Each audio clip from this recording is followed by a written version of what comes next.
Le sucre, c'est toxique ou pas? Sans doute qu'on dira que je suis une vieille folle névrosée, tu vois. Qu'est-ce qu'on pense du vinaigre de cidre? On peut dire en quelque sorte qu'il est toxique et qu'il nous tue. Comment bien gérer sa consommation de caféine? Si tu mets la main dedans, il risque de se passer un truc qui est plutôt cool. Je cite toujours des M&M's et des Doritos. Et je sais que les gens qui vont regarder cet épisode vont être absolument passionnés par tous ces thèmes. Émilie, comment est-ce que tu définirais ce que tu fais aujourd'hui? Alors, je peux définir mon titre. Je suis docteur en biologie intégrative et neuroscientifique. Donc, j'ai beaucoup étudié, j'ai fait de la recherche. Aujourd'hui, je suis en plein dans la promotion de mon livre. Donc, ça, c'est ce que je fais vraiment pendant les 3 mois à venir. Ok. Le gros de ton activité et de ta passion, c'est du coup désormais de la vulgarisation scientifique c'est ça. sur les thèmes de la santé du cerveau et du microbiome principalement. Je fais de la vulgarisation scientifique quant à l'impact de notre mode de vie sur la santé globale. Mais comme je suis neuroscientifique, évidemment, je parle aussi de santé mentale et cognitive. Et comme j'ai étudié le microbiome intestinal, je parle aussi du deuxième cerveau. Et mon doctorat était spécialisé dans le domaine de l'obésité, donc je parle aussi beaucoup de maladies métaboliques, de santé métabolique. C'est passionnant et je sais que les gens qui vont regarder cet épisode vont être absolument passionnés par tous ces thèmes. Si c'est le cas déjà, avant même d'avoir les réponses aux nombreuses questions que je vais poser à Émilie, éclatez-nous les pouces bleus si vous voyez ça sur YouTube juste en dessous et abonnez-vous au podcast évidemment en n'oubliant pas de mettre une petite review avec 5 étoiles, ce qui est extrêmement important pour sa diffusion. Et je vous propose qu'on rentre tout de suite dans le vif du sujet. Le sucre, c'est toxique ou pas? Alors, non. Le sucre, je pense, on peut parler du glucose, est le carburant principal des cellules de notre corps. Et c'est le carburant préféré des cellules du cerveau, les neurones, qui est extrêmement énergivore, qui consomme beaucoup d'énergie et qui a besoin d'un apport de sucre stable et constant pour fonctionner correctement. C'est pas le seul carburant, mais c'est quand même le carburant préféré du cerveau. Par contre, l'excès de sucre ajouté, parce que le sucre, tu en retrouves dans les fruits, dans du quinoa, dans la plupart des ingrédients des aliments du monde végétal. Mais l'excès de sucre ajouté, qu'on retrouve par exemple dans les aliments ultra transformés, lui, on peut dire en quelque sorte qu'il est toxique et qu'il nous tue, puisque, par exemple, le facteur de risque qui tue le plus, je pense le 4e, c'est l'hyperglycémie chronique, enfin, le fait d'avoir trop de sucre dans le sang. Donc, dans la mesure, non, en excès, oui, un excès de sucre peut tuer, mais le fait d'avoir trop de sucre dans le sang, le facteur de risque majeur n'est pas le fait de consommer trop de sucre. Donc, génial. Voilà, nuance. Bon, merci pour la nuance. On va faire preuve de pas mal de nuances au sein de cet épisode. Je pense que vous allez vite vous en rendre compte. Mais c'est pour ce genre de réponse que je t'ai invité parce que on voit malheureusement, notamment sur les réseaux sociaux et dans les médias mainstream, beaucoup trop, je trouve, de cris d'opinion, tu vois, et de prises de position extrêmement tranchées, extrêmement peu nuancées, avec des affirmations parfois difficilement justifiables scientifiquement et des allégations à tout va contre la dangerosité de telle molécule ou de telle pratique ou de telle habitude ou de tel comportement. Et c'est bien d'avoir quelqu'un comme toi, je pense, aujourd'hui derrière ce micro, qui a étudié tout ça en profondeur et qui est capable de remettre un peu l'église au milieu du village, comme on dit, tu vois. Et s'accrocher à des faits et les considérer tels quels, avec le recul nécessaire, en essayant de se départir de ses biais aussi. C'est ce que j'ai énormément apprécié dans ton livre. Et on va y revenir. Il est sur le coin de la table juste là. Je ne l'ai pas tout à fait fini. Je suis au 9e pilier. Il m'en reste encore 2.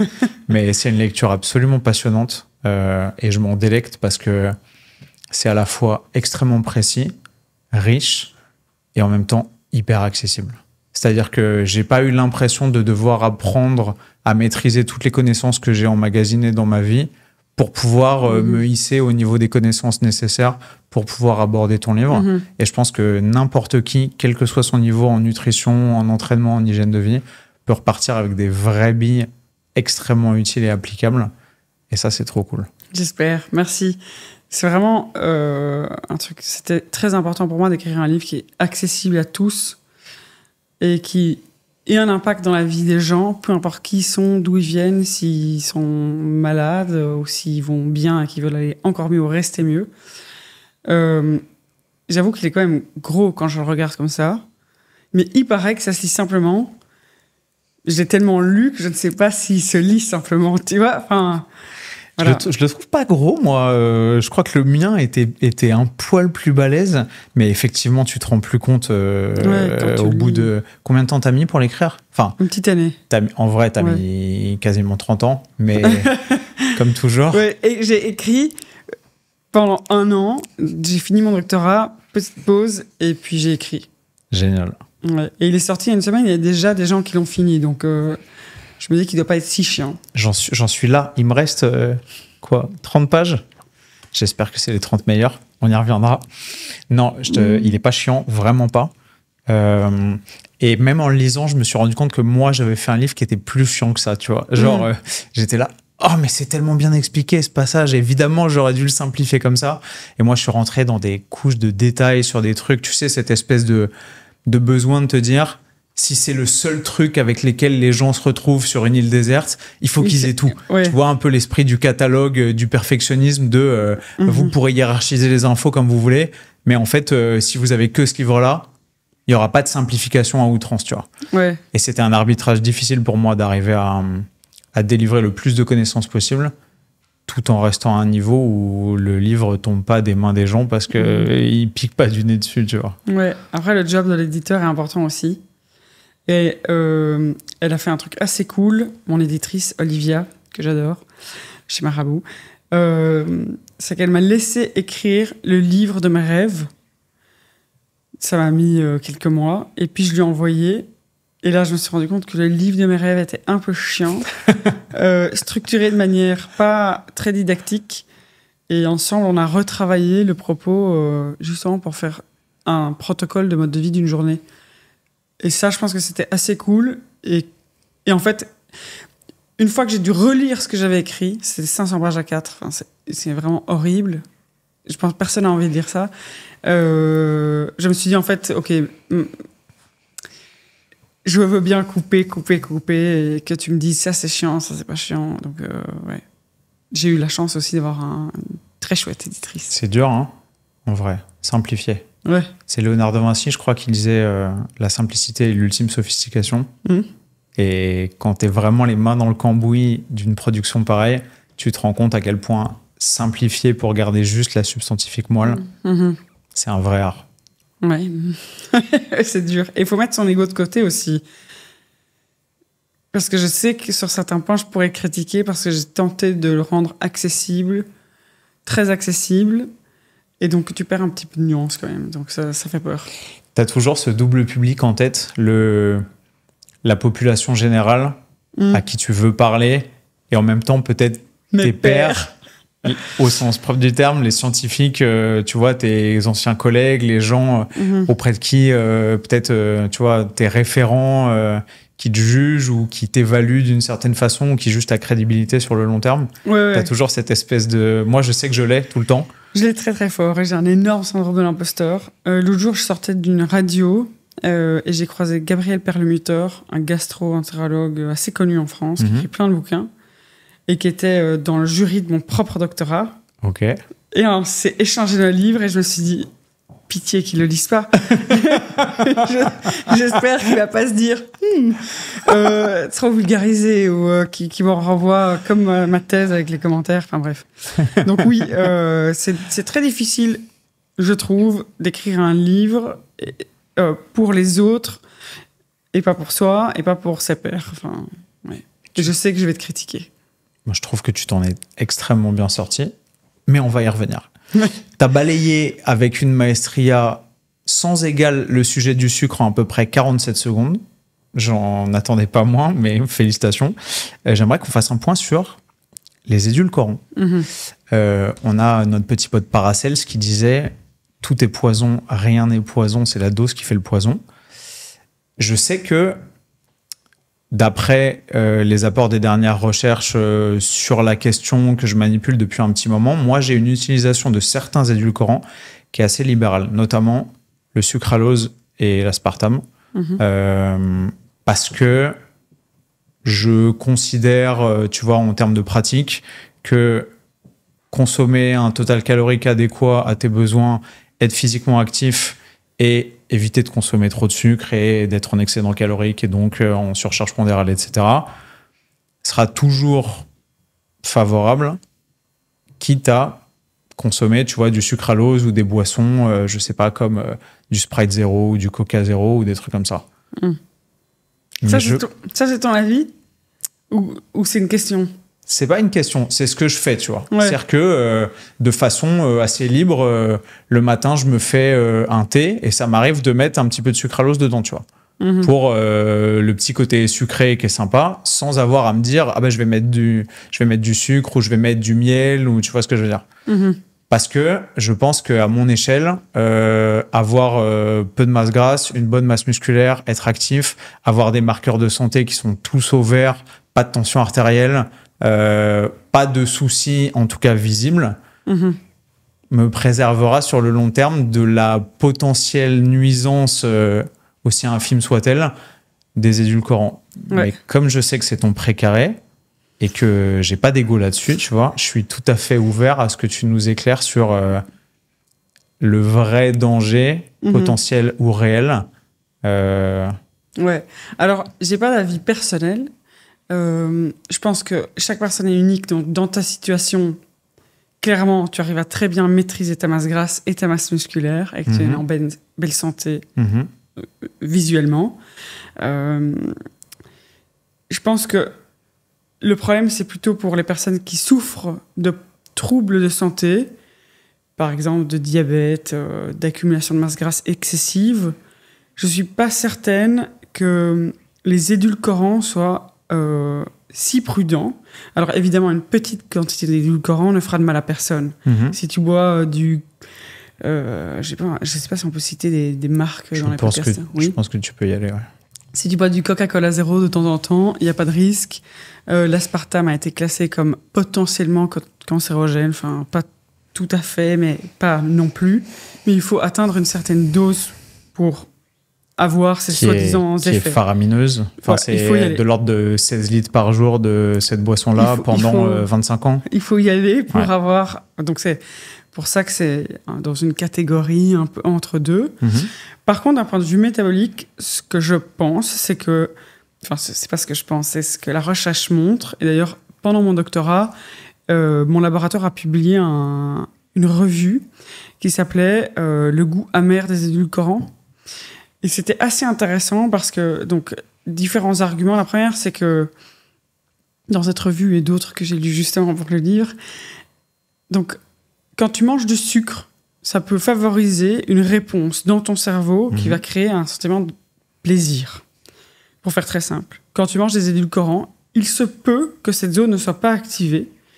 Et donc que ça nourrisse ton appétence pour le goût sucré et qu'elle reste. Donc imagine, tu as une personne qui vraiment a tout le temps envie de manger des aliments sucrés ou gras, ou qui noie des émotions dans ce type d'aliments. Est-ce que réellement ce faux plaisir va te faire suffisamment plaisir ou est-ce que tu vas toujours te rattraper par la suite? Ensuite, le problème, c'est qu'il y a quand même parfois, j'ai les mauvais mots qui me viennent en tête, mais suspicions.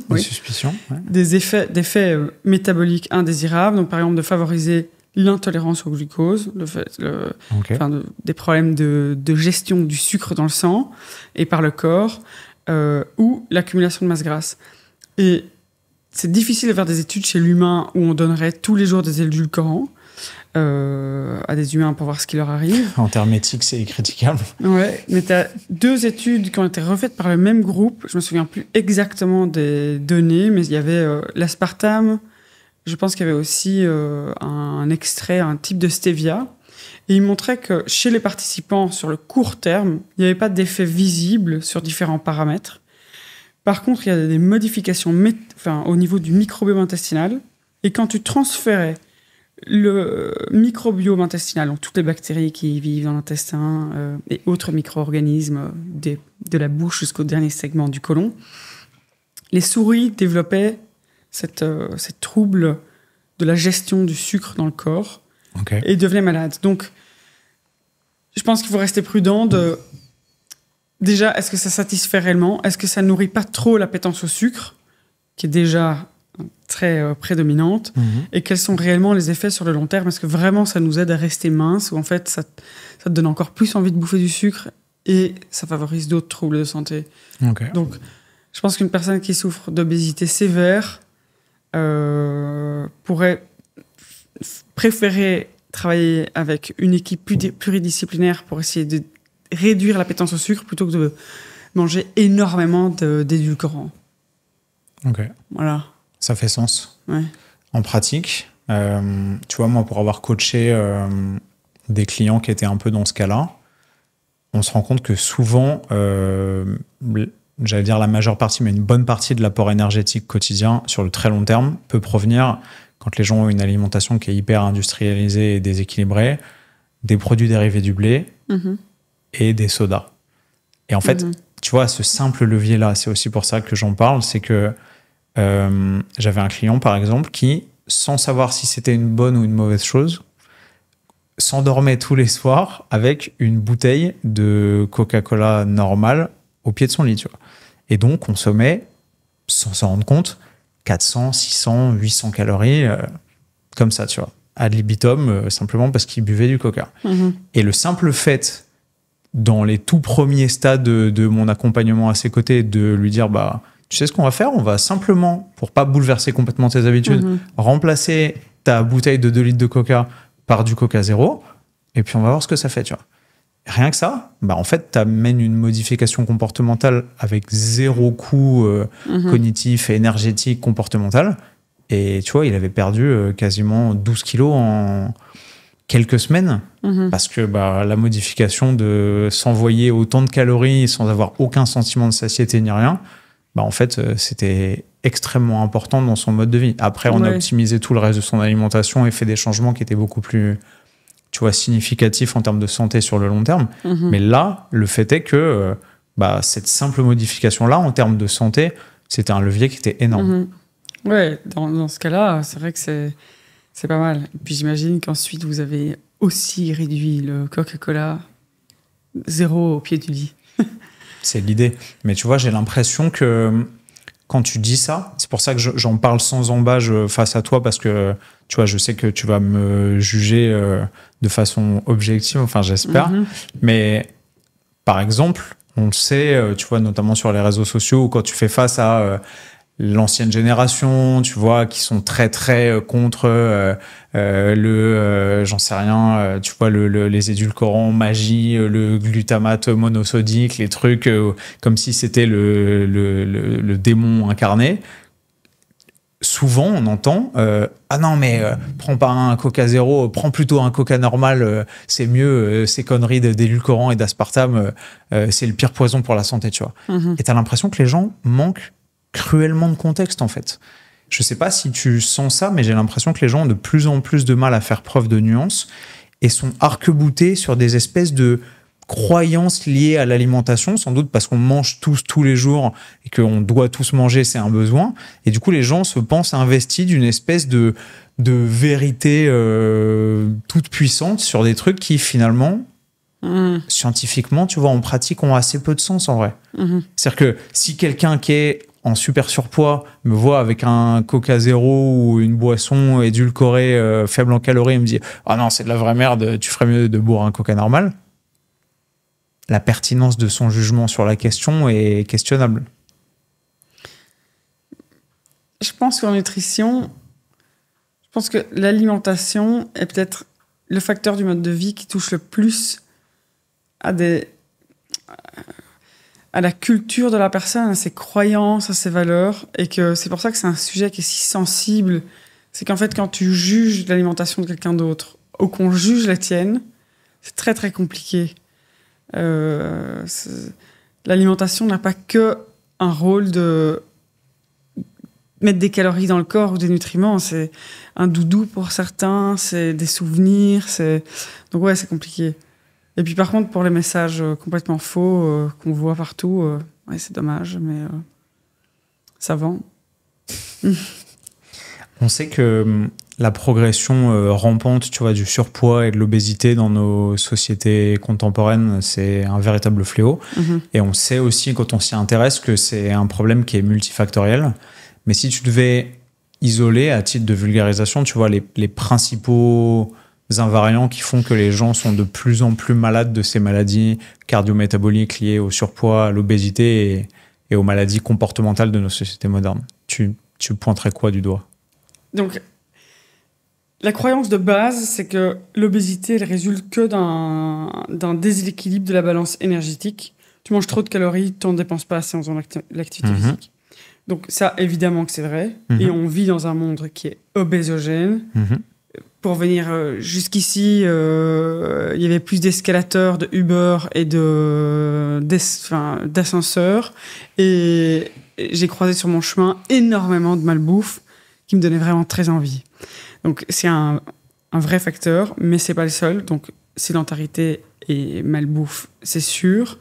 Mais il y a aussi d'autres facteurs comme le manque de sommeil, qui est crucial pour le contrôle de l'appétit, comme le stress, souffrir de stress chronique est en fait un facteur majeur de troubles métaboliques. T'as le tabagisme, t'as des perturbateurs endocriniens. Donc, je dirais que juste dans le mode de vie, le monde obésogène, avec l'excès de calories et la sédentarité, et puis tous les facteurs psychosociaux ou liés au sommeil, je pense qu'ils sont très importants aussi.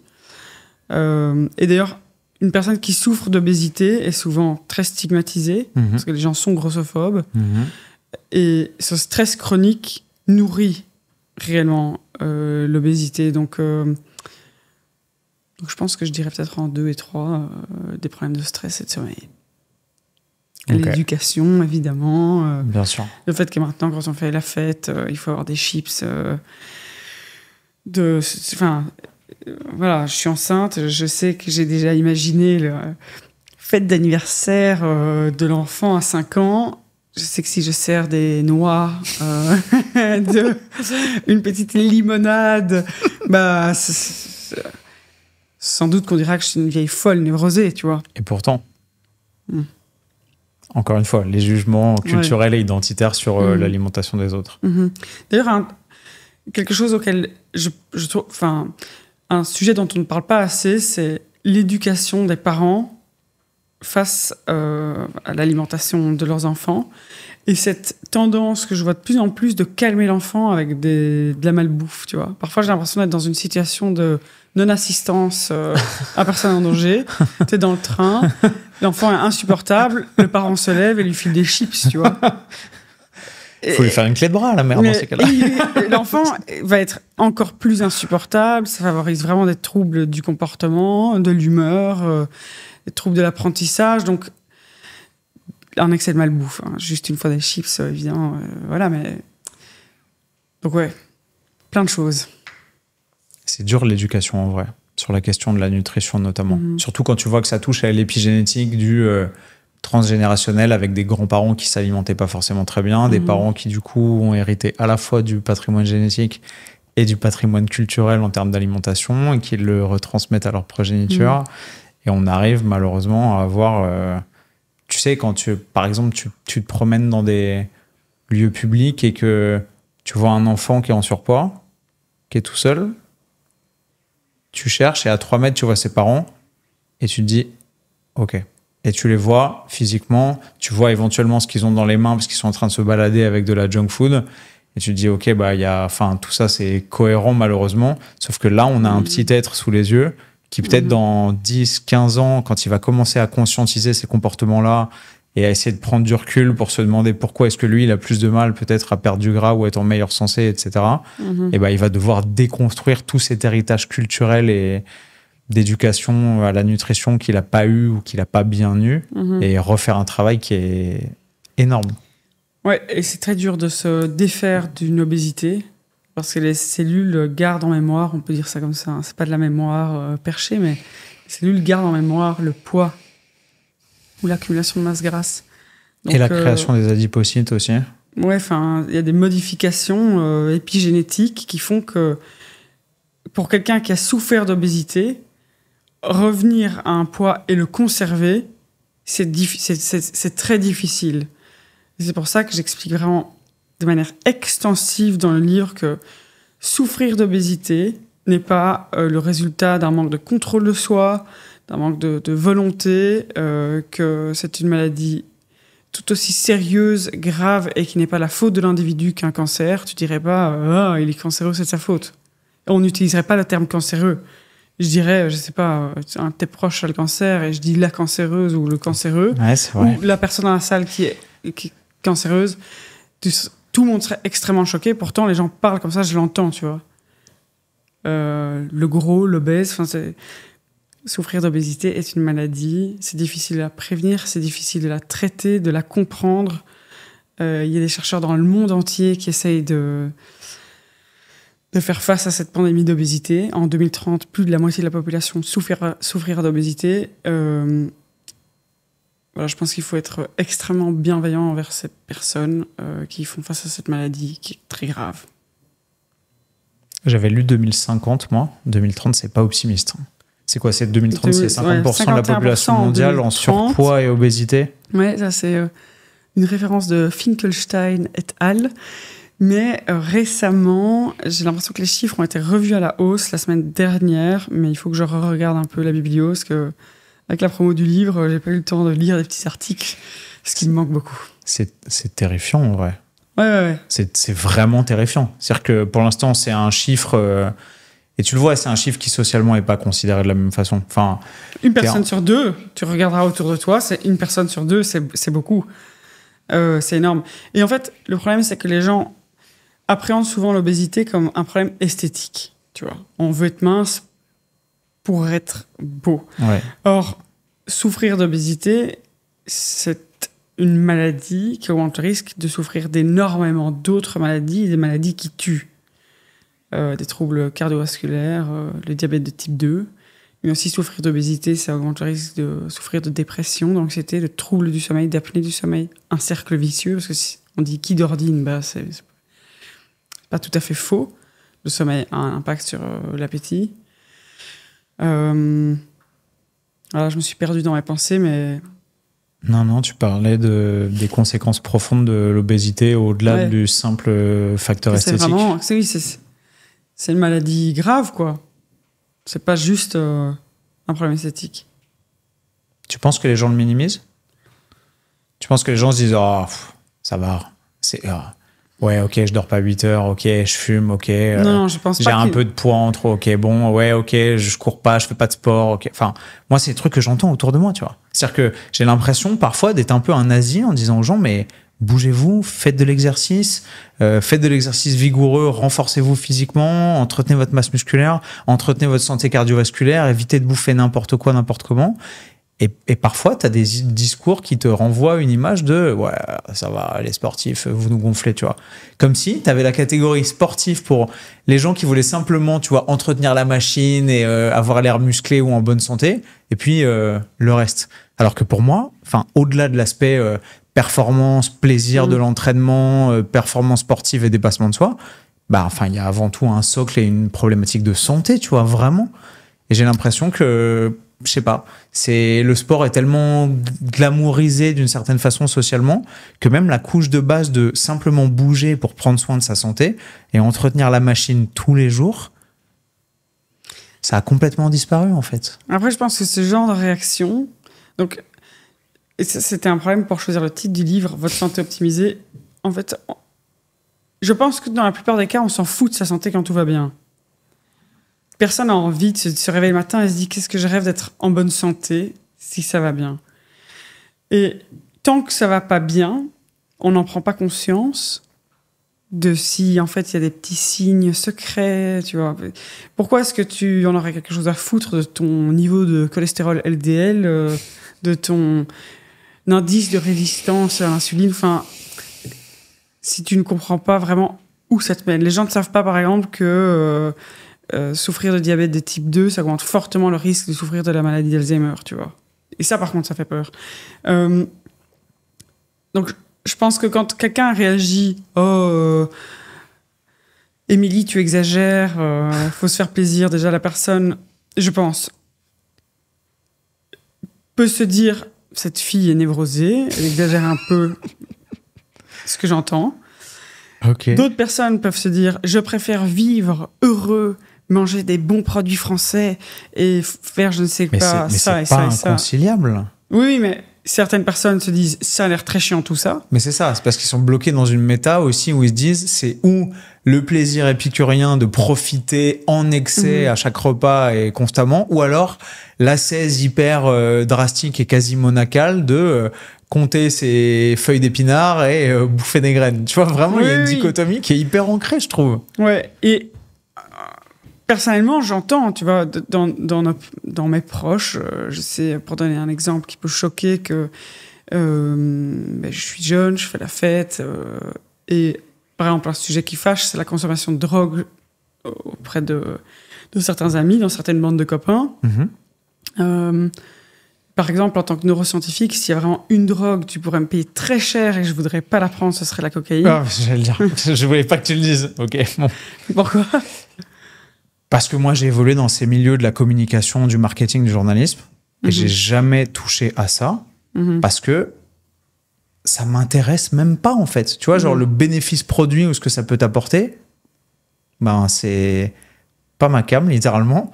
Et ben, aussi parce que je sais sans doute, tu vois, les ravages que ça fait sur le cerveau et l'ensemble des systèmes que tu vas nous décrire beaucoup mieux que moi, mais... Ouais, mais donc, dans l'argumentaire, quand moi je dis ça, vraiment, je n'y toucherai jamais, et qu'une personne va répondre, moi je préfère vivre ma vie en la brûlant des deux côtés, c'est son choix et je ne juge pas. Mais par contre, dans les réactions face à peut-être nos vies, nos modes de vie, je pense qu'aussi il faut entendre quand quelqu'un ne respecte pas ce qu'on fait ou donne l'impression qu'on a exagéré, que ça peut-être ça montre une souffrance. Tu vois, par exemple, tu vas être un mardi soir, tout le monde picole sauf toi, et on va dire oh Émilie, allez, nanana, tu vois. Ou un mardi soir et tu reviens, t'arrives plus tard au dîner parce que t'as fait ta séance de sport. Oh Émilie, t'es chiante, etc. Je pense qu'il faut aussi être gentil envers la personne qui dit ça, parce que peut-être qu'elle se dit elle y arrive, moi je suis dans une situation d'échec, tu vois. Donc quand j'ai ce type de réaction, face à je sais que je peux renvoyer quelque chose qui énerve, et aussi que il y a des personnes qui ont vraiment pas envie de se faire chier à se dire qu'elles vont pas manger leur camembert entier et leur baguette entière à chaque repas. Enfin, tu vois. Moi, j'ai appris à faire preuve de compassion petit à petit. C'était pas facile. Au début, j'étais vachement dans l'affrontement, tu vois. Quand on me disait ça, je mettais les gens direct face à leurs responsabilités. Tu vois. Ok, mais t'as envie de vivre pleinement et de brûler ta vie par les deux bouts maintenant. Mais on en reparle dans, tu vois, 10, 15, 20, 30, 40 ans. On sera où tous les deux, tu vois. Et la plupart du temps, c'est ouais, mais on sait même pas où on sera dans 40 ans. Ça se trouve, tu sais, le raisonnement, ça se trouve, tu peux sortir de là et te faire écraser par une camionnette de la Poste. Oui, mais pour moi, c'est marrant la phrase que tu as dite, tant que les choses vont bien et qu'on n'est pas malade, tu vois, on se préoccupe pas de sa santé. Pour moi, c'est aussi court-termiste comme vision que de te dire, attends, j'ai 20 ans, j'ai pas besoin de me préoccuper de ma santé financière. Ou la retraite, on verra quand j'aurai 70 ans, tu vois. Enfin, c'est à peu près la même chose. C'est-à-dire que tu es assis sur un équilibre qui est en vrai totalement instable, surtout si tu l'optimises pas, et tu pries pour que la conjecture s'occupe de toi de la meilleure des façons en te disant ça va aller. Comment ? La personne n'a peut-être pas reçu la même éducation, n'a peut-être pas le même... rien que quand tu regardes la différence de statut socio-économique, on dit... C'est horrible de le dire, mais c'est un peu vrai. Enfin, passer beaucoup de temps à s'intéresser à sa santé, c'est aussi un truc de personne qui est favorisé, tu vois. Ouais. Si tu es mère célibataire avec 3 enfants et que tu as du mal à joindre les deux bouts, qu'on te dise de bouffer 30 aliments d'origine végétale différents par semaine, merci, mais... Donc, ouais. En fait, je pense pas que on est vraiment totalement responsable ou qu'on a totalement un libre arbitre face au choix de santé. Alors moi, je crois que j'ai un gros biais là-dessus parce que c'est marrant quand tu le dis. Moi, j'ai pas eu cette éducation-là en grandissant, tu vois. Moi, j'avais des parents qui étaient classe moyenne plus. Mon père était officier dans l'armée. Ma mère, avant, était traductrice et puis elle a arrêté de travailler progressivement pour nous élever, mes frères et moi, tu vois. Donc c'est favorisé quand même. Ouais. Statistiquement, ouais. J'ai manqué de rien et on a été ultra heureux. Mais j'ai pas grandi dans cette espèce d'upper class d'intelligentsia. Tu vois, moi, j'ai fait une prépa. C'était en mode, wow, notre fils, il va faire une prépa, il va bosser dur, ça va être l'élite de la nation, etc. Mais c'était pas le modèle familial, tu vois. Jusque-là, j'avais pas baigné dans cet environnement où tout le monde fait des grandes écoles et tout le monde est hyper nanti, tu vois, clairement pas. Où tu pourrais recevoir ces éducations-là. Moi, l'éducation nutritionnelle et alimentaire, elle était ultra basique chez moi. Mais mon père, il a fumé très longtemps. Tu vois, j'ai une partie de ma famille qui est auvergnate, donc tout ce qui est les viandes, le porc, les trucs, les saucisses, les machins, ça y va de tous les côtés. Et du côté de ma mère, ils sont normands. Donc le beurre salé, les galettes, les trucs, l'andouillette, enfin tu vois, genre l'héritage culturel culinaire, il est dense, tu vois. Et en fait, j'y suis venu par passion, vraiment par goût de l'optimisation de la santé. Tu vois, le titre de ton livre, il me parle aussi énormément pour ça, parce que me dire, tu vois, simplement, on a une chance infinie, et j'en suis éternellement reconnaissant, d'être en vie et de pouvoir jouir de cette liberté qui est d'être en bonne santé et de pouvoir profiter de tout ce que la vie nous envoie via l'intermédiaire de nos corps, de nos cerveaux, de nos facultés cognitives quand elles fonctionnent bien. Et du coup, qu'est-ce qu'on peut faire pour faire durer ça le plus longtemps possible et magnifier ces effets-là et kiffer encore plus nos vies que si on était simplement à l'état de base où on fait un peu ce qu'on a reçu à la naissance. Et en fait, je suis venu à ça, tu vois, progressivement. Donc, j'ai forcément un biais de, bah, tu peux le choisir. Parce que je l'avais pas petit et j'y suis venu par passion, par intérêt, par travail, dans mes études, etc. Mais je conçois parfaitement ce que tu dis et je pense que c'est très logique d'un point de vue statistique et social qu'effectivement, on part pas tous avec le même bagage et qu'en fonction de où tu nais, comment tu grandis, qui tu fréquentes quand tu évolues dans la vie socialement, bah, les préoccupations sont pas les mêmes et c'est normal en fait. Ouais. On parle du bio parce que là on est en plein dedans, tu vois, genre au croisé exact des travées de ta couche ou de ta catégorie socio-professionnelle et de ta passion ou pas, ou de ta préoccupation pour ta santé et la nutrition. J'ai l'impression qu'on entend beaucoup de gens dire si tu manges pas bio, de toute façon tes tomates là, elles viennent d'Espagne, elles sont pleines de pesticides. Tu sais, genre littéralement j'entends des gens et je les vois sur les réseaux sociaux, dans les commentaires de mes vidéos YouTube et de d'autres collègues, confrères, etc. dire littéralement il vaut mieux ne pas manger du tout de légumes et de végétaux que de manger des légumes et des végétaux qui sont pas bio. Tu vois, genre la perte de sens commun et de nuance, jusqu'où ça va? Est-ce que tu penses que... Parce que, on va pas se mentir, sur les réseaux sociaux, on parle souvent à des jeunes générations, tu vois. Moi, je suis déjà au-dessus en termes d'âge de l'avatar moyen de la population des réseaux sociaux.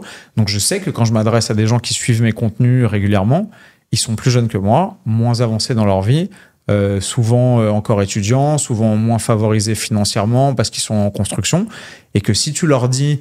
les gars, si vous mangez pas bio, arrêtez de manger, ça sert à rien. Tu vois, c'est totalement irréaliste d'un point de vue social. Et moi, j'essaie toujours de tempérer mon discours avec la préoccupation pratique. Qu'est-ce qui est vraiment important dans un simple principe de Pareto, tu vois? Quels sont les vrais trucs sur lesquels tu peux te concentrer à 20% pour créer 80% des effets positifs? Et en vrai, pour ce genre de population, je suis pas certain que le bio rentre dans cette catégorie-là, tu vois. Oui, c'est bien. Oui, c'est mieux. Mais pour une immense majorité de la population, comme tu disais, mère célibataire qui sait même pas comment boucler ses fins de mois pour élever ses mômes, la culpabilisation de devoir manger bio, sinon c'est mal pour ta santé, bah, je trouve qu'elle est assez présente et elle est assez négative en fait. Qu'est-ce que tu en penses? Donc oui, pour faire très simple, une phrase, il vaudra toujours mieux manger des fruits et légumes non bio que ne pas en manger du tout. Donc oui. Ok. Mais, parce que tu peux développer et avec grand plaisir, il y a quand même un bénéfice marginal au fait de... Si tu as accès au bio, financièrement ou en termes d'accessibilité, parce que parfois tu vas dans un supermarché, il n'y a pas de bio. Si tu y as accès et que les deux options te sont égales, il vaut peut-être mieux se tourner vers du bio, parce que juste une raison, un fruit ou un légume, disons une tomate qui a poussé à la dure, d'ailleurs je le dis dans le livre, qui a poussé à la dure, aurait pu développer des défenses supérieures, avoir une teneur supérieure en certains nutriments comme des polyphénols. Mais il vaut mieux toujours choisir non bio que de ne pas manger bio du tout. Ok. En termes de fruits et légumes. Ok. En termes de rationalité économique, tu penses que l'incrément de bénéfices, il est pas forcément rentable? C'est-à-dire que pour des gens qui n'y auraient pas accès facilement, se dire « Ah, je vais me sacrifier sur des trucs, sur ma vie sociale ou des sorties pour pouvoir me payer du bio », je l'ai déjà vu sur les réseaux, ça a du sens? Non. Probablement pas. Il y a plein d'autres choses à faire pour être en bonne santé. Ok, on va en parler. Ouais. Trop cool. Génial. J'ai une dernière petite question perso, dans le cadre des questions que j'avais envie de te poser. Et après, j'ai réuni des questions que mes abonnés m'ont posées. J'ai mis une petite boîte à questions sur les réseaux quand j'ai annoncé qu'on allait faire un podcast. Et j'ai eu des questions super intéressantes. Il y a des questions farfelues et t'as un joker si t'as pas envie d'y répondre. Mais il y a des questions vraiment très intéressantes. Est-ce que tu penses, avant d'en arriver là, qu'on peut être en parfaite santé en optimisant son alimentation sans être physiquement actif? C'est-à-dire quelqu'un qui ferait pas du tout de sport, mais qui dirait l'alimentation est ma première médecine, j'optimise tout, je mange bio, je mange des graines, je fais tout ce qu'il faut. Oh, regarde, je suis pas gros, je prends pas de poids, mais qui ferait pas du tout de sport. Je dis, je suis tellement biaisé dans mes questions parce que j'en ai des gens comme ça dans ma famille, tu vois, ou dans mon entourage direct. Est-ce que tu penses que sur le long terme, c'est réaliste? Sur le long terme, probablement que non. Ok. Alors, sans exercice physique, peut-être, sans faire du sport. Ok, j'aurais dû préciser. Sans activité physique. Oui. Ouais, ça paraît compliqué. Bah, il va se passer quelque chose à un moment, sans doute.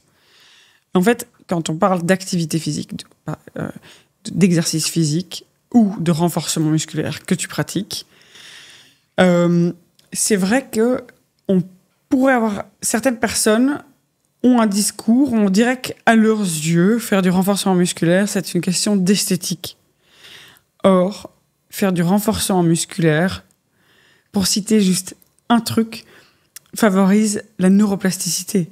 Quand tu fais du renforcement musculaire, tu augmentes la libération de BDNF, le Brain Derived Neurotrophic Factor, qui permet d'améliorer la neuroplasticité.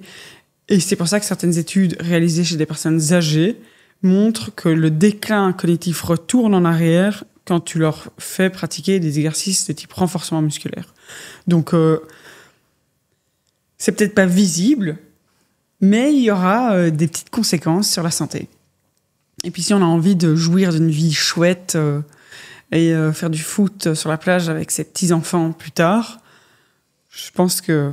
Ou aller tout seul faire pipi, bah, ceux qui auront fait du sport s'en sortiront certainement mieux. Donc même si c'est des choses qui peuvent paraître tellement lointaines, et on ne parle pas de mourir d'une crise cardiaque, non, mais avoir une belle qualité de vie le plus longtemps possible, sans faire aucune activité physique, bah, bonne chance.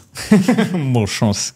Est-ce que tu penses que c'est parce qu'on a le privilège de la jeunesse que ça sonne peut-être un peu hypocrite à nos âges et qu'au contraire, le message aura plus de pouvoir si toi et moi, on a la chance d'arriver jusqu'à 70, 80 ou 90 ans et qu'à ce moment-là, on pourra dire « Regardez ». Les jeunes ne nous regarderont pas ne nous regarderont pas. On sera plus écoutés. Et d'ailleurs, je suis déjà vieille pour dire les jeunes ne nous regarderont pas. J'avoue, tu t'es mise dedans toute seule. Moi, je me considère... je sais très bien que la plupart des gens de 18 ans, ça commence aussi à cet âge-là, de 10 ans, n'aimeraient pas écouter cette conversation, tu vois. Eh ben, tant pis. De toute façon, bientôt, ce sera obligatoire à l'école. Vous aurez des podcasts et peut-être que vous aurez Émilie en prof en cours d'SVT et en biologie. Donc, révisez, profitez-en, prenez de l'avance. Je te pose les questions de mes abonnés ou pas? Ouais. Alors, que penser du jeûne intermittent pour la santé? Alors, C'est pas une interro, hein. On peut débattre. J'avoue, je pose ça de façon hyper... Que penser du jeûne intermittent? Vous savez, 4 heures pour la santé. alors, le jeûne intermittent pour la santé, je pense que c'est une nécessité. Sauf que le jeûne intermittent est un terme qui est redevenu comme ça qui est devenu très à la mode. Ouais. On est censé ne pas manger à toute heure de la journée et avoir un jeûne autour de la nuit. On n'est pas censé manger pendant la nuit, chose que certaines personnes font. Et on n'est pas censé non plus manger jusqu'au dernier moment avant d'aller se coucher. Et ça, on le voit beaucoup, des personnes qui vont être, tu vois, Netflix and chill, et tu manges jusqu'au moment où tu vas fermer ton ordinateur et essayer de t'endormir. Bonne chance de nouveau. Donc, je pense que la majorité des individus adultes et en bonne santé, sauf contre-indication médicale, ne devraient pas manger pendant une fenêtre d'alimentation de plus de 12 heures par jour. S'ils peuvent l'augmenter un peu, ce serait bien d'aller à 14 heures. Dans certains cas, on peut essayer de tenter 16 heures, surtout si on souffre de troubles métaboliques comme d'accumulation de masse grasse ou de diabète de type 2. Parce qu'en fait, regarder l'horloge est souvent plus facile que de compter les calories. Et donc, adhérer à un régime, à un jeûne intermittent sur le long terme peut être plus facile pour certaines personnes que de se concentrer. Une femme se dire, je vais essayer de manger que 2100 calories par jour. En plus, c'est super chiant de faire ça. Donc, alors que de dire, il est 21h. Tu trouves ça chiant? Ouais. Compter les calories? Ouais. Bah, pour moi, c'est facile. Tu me montres un produit dans le supermarché sans le retourner. Je sais à peu près ce que...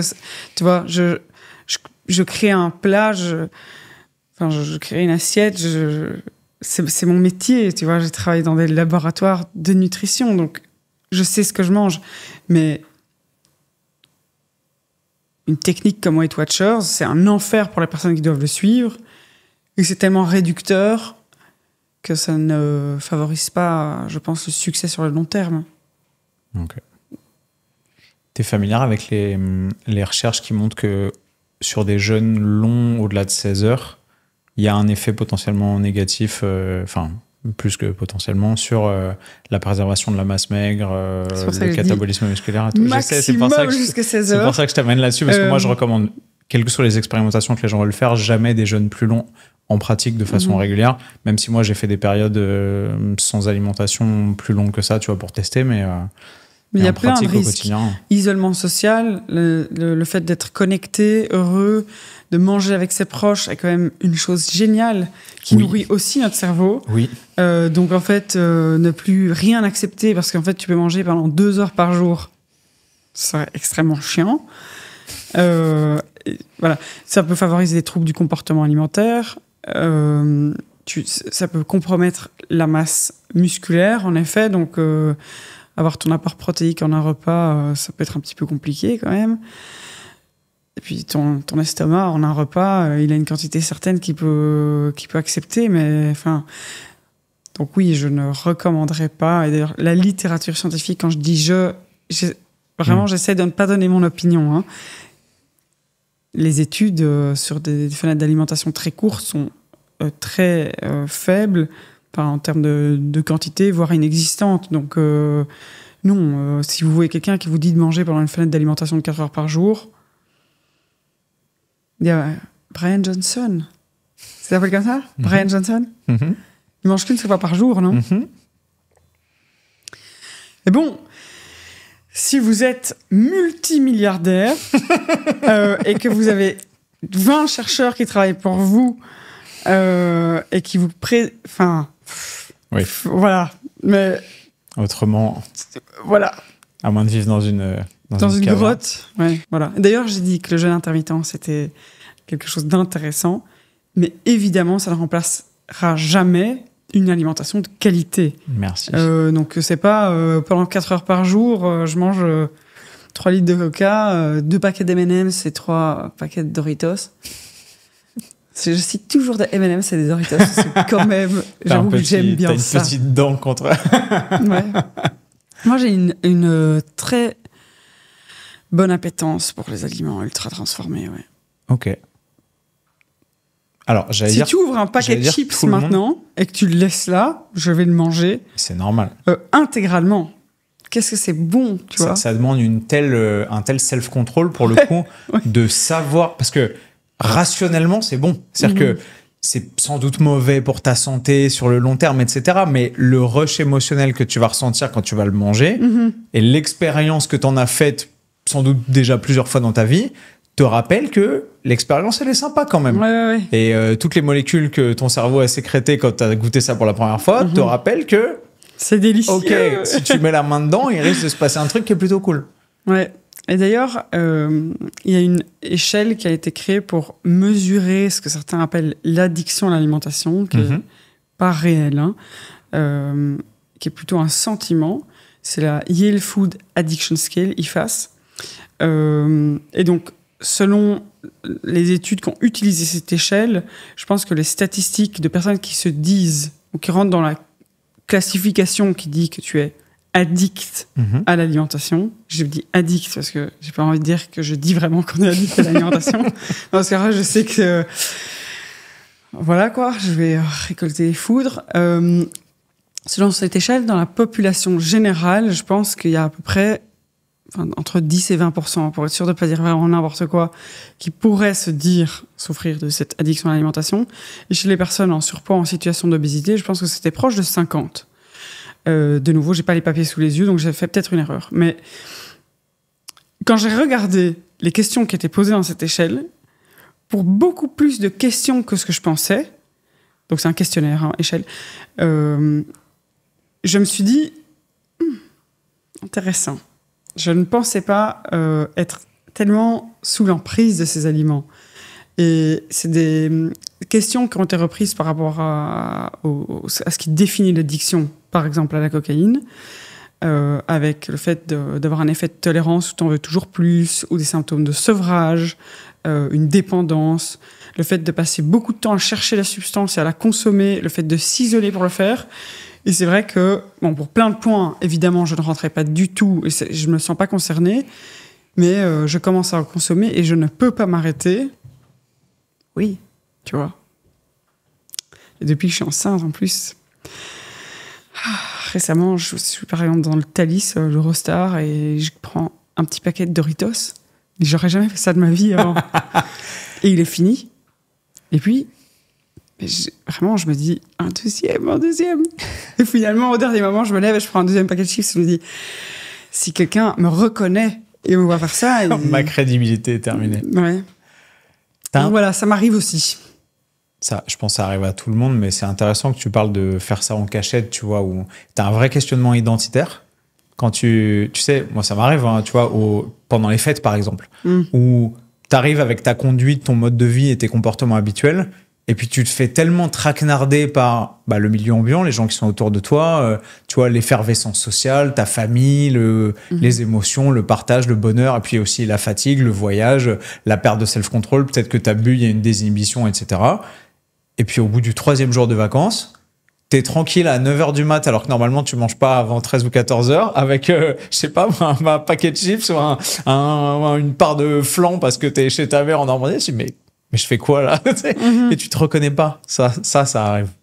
En fait, j'essaie dans la plupart de mes contenus, vraiment j'essaye activement, et dans le livre aussi, de bien dire que je ne suis pas du tout...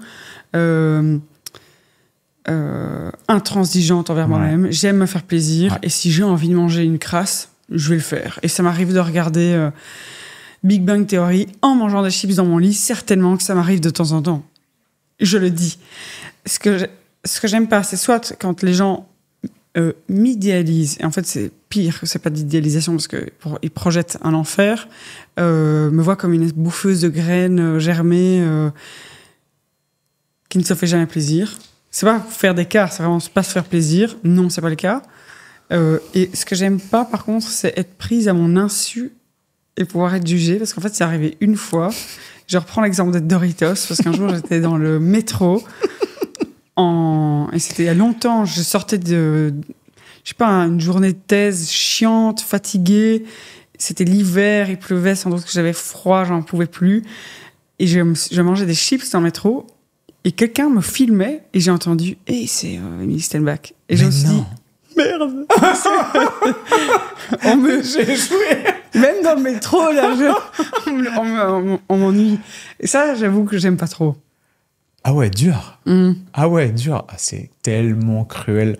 Tu vois, moi, j'ai aucun mal à... Enfin, je l'ai d'ailleurs montré, tu vois, à afficher de la vulnérabilité là-dessus et de l'humanité, tout simplement, et dire que bah, t'es humain et c'est normal. Et j'ai aucun mal à dire qu'il y a des moments où t'as envie de trucs qui sont peut-être pas exemplaires, ou voilà, mais sans en faire l'apologie non plus. Juste montrer qu'on est humain et qu'on a tous des failles et qu'on a tous des moments où c'est OK. Et je trouve ça dingue que des gens te jugent parce qu'ils t'ont vu avec un paquet de chips ou de Doritos dans le train ou dans le métro. C'est Peut-être qu'ils se sont dit c'est une menteuse, tu vois. Ou Oui, c'est-à-dire qu'elle elle practice même pas ce qu'elle preach, ce qui est incroyable en vrai. Enfin... Ou c'est une donneuse de leçons qui, en fait, derrière... Oh, voilà. Mais, donc, c'est dingue, hein, la cruauté de l'opinion publique. Et donc, ça pousse. C'est affreux, mais ça pousse aussi. Tu vois, moi, quand je partage parfois des moments de joie et tout avec des gens de la famille, quand je suis au resto et tout, mais je m'assume, en fait. Je me cache pas. Tu vois, je vais dans un resto italien, j'ai envie d'une pizza, je vais manger une pizza, tu vois. Ok, c'est mal. C'est pas du blé traditionnel, c'est pas des céréales germées, fermentées, qu'on trempait pendant 48 heures et tout. Et alors, je ne dis pas de manger des pizzas tous les jours, je mange pas des pizzas tous les jours, tu vois, on est d'accord. Et t'as des gens pour qui c'est breaking the character, c'est genre, ils ont érigé un hôtel à ta personnalité, à ta crédibilité scientifique en termes de pratique, etc. Et faire ça, c'est se renier. Mais non, en fait, enfin, il n'y a pas d'absolu, tout n'est pas blanc et noir, et c'est une question de dosage, encore une fois, tu vois, je pense. Je pense qu'il y a aussi une petite partie de jalousie. Tu vois, elle non plus, elle n'y arrive pas finalement à faire ce qu'elle dit. Ouais, je pense que ça peut faire plaisir, quoi. C'est affreux. Ça m'est déjà arrivé dans des situations, je ne veux pas dire avec qui, mais certains groupes de personnes, systématiquement, à chaque fois qu'on mange, on me demande mon avis. Alors, j'allais venir. Ça, c'est, je pense, une question de posture cognitive où tu n'as pas l'impression que les gens, parfois, s'excusent des choix qu'ils font. Tu sais, tu es au resto où tu prends un truc et puis ils sont là en mode... Bon, Émilie, je mange pas comme ça tous les jours. Hein. Ouais. Mais tu fais ce que tu veux, en fait. Déjà, je m'en fous. Mais aussi, quand je mange, en fait, j'aime bien manger. Donc, j'ai pas envie qu'à chaque repas en vacances, on me demande si ce qu'on mangeait bien ou qu'on me regarde. Et c'est vrai que je surprends parfois des gens qui mangent une crasse magique, et me regardent un peu comme pour voir si... Elle va me juger, elle me juge. Elle est en train de me juger. Non. Ouais, elle le dit pas, mais elle me juge. Et donc, je sais que ce genre de personne... Quand je mange ma crasse, mais tout le monde me le fait remarquer, tu vois. Mais bon, mes bons amis ne le font pas parce qu'ils savent très bien que je suis quelqu'un de normal, quoi. C'est dingue. Hein. C'est génial. J'ai des questions de mes abonnés qui sont extrêmement intéressantes. Je t'en pose quelques-unes. Y a-t-il un lien entre dépression et alimentation ? Oui. Alors, je sais, mais est-ce que je veux bien que tu nous le mettes en image ? L'alimentation peut être un facteur de risque de la dépression. Te donner quelques exemples. L'alimentation de la mère, par exemple, une alimentation des groupes de femmes ont été étudiés, qui seraient ultra transformées, versus des femmes qui ont une meilleure qualité nutritionnelle. On voit déjà rien que chez l'enfant à venir, son comportement peut être modifié. Un enfant, on ne va pas le diagnostiquer spécifiquement de dépression très tôt dans la vie, mais on peut observer une plus grande occurrence de comportements, je sais pas, je vais dire à connotation négative. Parfois, j'ai du mal à traduire les termes des articles en anglais. Balance-les en anglais, au pire, on traduira tout. Non, mais voilà, enfin, des trucs, des comportements négatifs, hein. Plus de cauchemars, plus de tristesse, plus d'irritabilité, de tantrums, enfin, de crises de rage.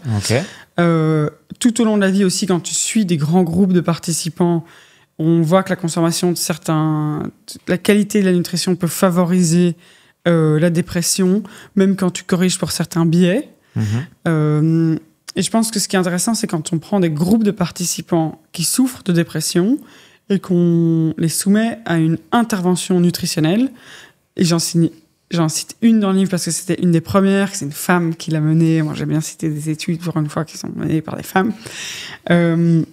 De Félix Jacka, où c'était un groupe de participants qui souffraient de dépression sévère, qui a été randomisé en deux groupes. Un groupe qui a suivi un régime de type méditerranéen, traditionnel, qui a essayé de le suivre, en tout cas qui a reçu des conseils pour le suivre, et un groupe qui a reçu un support par la parole, pour faire très simple.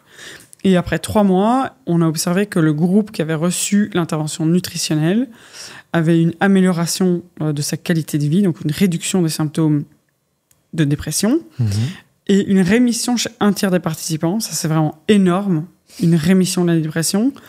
Je tiens à préciser qu'on a parfois l'impression, le grand public a parfois l'impression que la dépression, c'est quelque chose qu'on a en soi, mais c'est aussi une maladie qui se traite. Et d'ailleurs, dans la plupart des cas, plus de 50% des cas, c'est une maladie qui se soigne, à peu près 70% des cas, 70% des cas. Donc, oui, l'alimentation a un effet sur la dépression. Sans rentrer dans les mécanismes, quand on regarde des groupes de participants ou quand on change leur alimentation, même s'ils souffrent de dépression, l'alimentation peut avoir un impact, quoi. Prévenir ou permettre d'aller mieux. Rien que ça. Tu vois, genre, rien que ça en termes de bénéfices, si on devait citer une seule chose sur l'intérêt de bien s'alimenter, c'est déjà énorme en réalité. Juste ton bien-être mental et la faculté que tu vas avoir d'être en paix avec qui t'es à l'intérieur de toi, ton mental, ton cerveau et comment tu vas pouvoir te développer. C'est le mental, mais c'est aussi la cognition.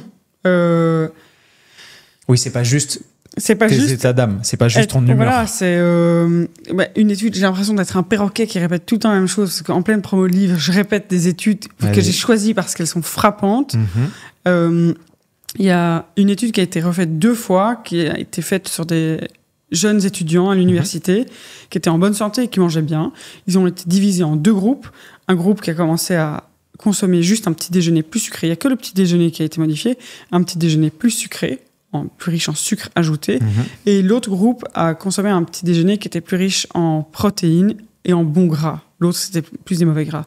Mais ils ont montré qu'en seulement 4 jours, les capacités mnésiques, la capacité à retenir de l'information, étaient altérées chez le groupe qui consommait le petit déjeuner plus sucré. Et donc, si en seulement 4 jours, tu es moins capable de reconnaître, apprendre, réciter des mots sur une liste, quel est l'impact sur la vie sur le long terme? Et de nouveau, quand on ne souffre pas, on n'a pas envie de s'intéresser à tout ça. Mais quand tu regardes la maladie d'Alzheimer, on a tous peur de la maladie d'Alzheimer. On a tous peur de ne plus se souvenir des plus chouettes choses qu'on a vécues, des personnes qu'on aime. C'est pas une maladie qui est principalement expliquée par des facteurs génétiques. En fait, il y a une étude qui est sortie quelques jours avant la fin de la rédaction de mon livre, donc je l'ai ajouté, qui estime que les facteurs qui expliquent Alzheimer jouent pour au moins 4 à 40%. Je m'exprime pas très bien, mais... Si. Donc, tu vois, dans les facteurs de risque de la maladie d'Alzheimer, tu as un taux de cholestérol LDL trop élevé parce que trouble cardiovasculaire, tu as une hyperglycémie chronique, diabète de type 2.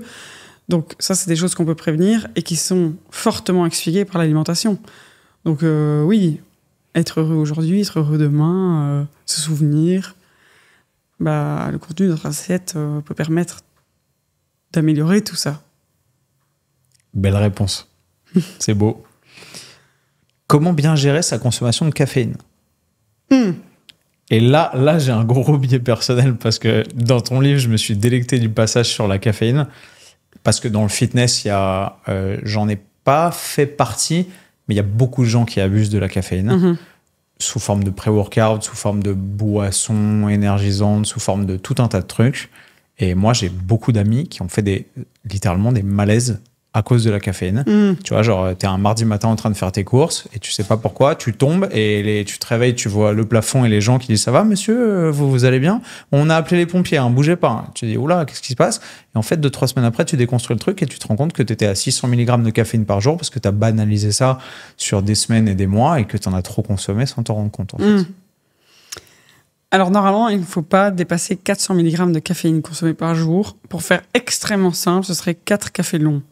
Donc, on y est quand même facilement. Et déjà,